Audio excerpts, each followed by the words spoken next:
ఇడ్లీలోకి చట్నీ తినేవారు కాదు, చట్నీలోకి ఇడ్లీ తినేవారు అయితే ఈ చట్నీ రెసిపీని కంపల్సరీ ట్రై చేయండి.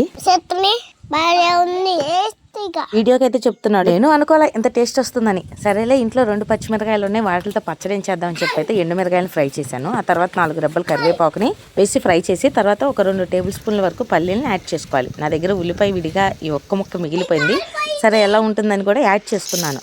ఆ తర్వాత 1 కప్పు వరకు పుట్నాలను, దాంతోపాటుగా కొద్దిగా జీలకర్రను, 2 రెబ్బలు చిన్నులపాయలు, తర్వాత 1 కప్పు వరకు ఎండు కొబ్బరిని నానబెట్టాను నేను, పచ్చి కొబ్బరి లేక.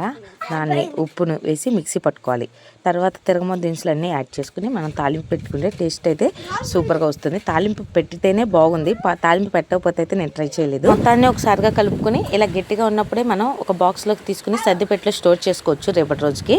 తర్వాత ఇప్పుడు వాడుకోవటం కోసం ఇంకా కొంచెం వాటర్ కానీ యాడ్ చేసుకుని కావాల్సిన కన్సిస్టెన్సీలోకి సర్వ్ చేసుకుంటే చట్నీ అయితే సూపర్ ఉంది. జస్ట్ ట్రై చేయండి. నచ్చితే లైక్ అండ్ సబ్స్క్రైబ్.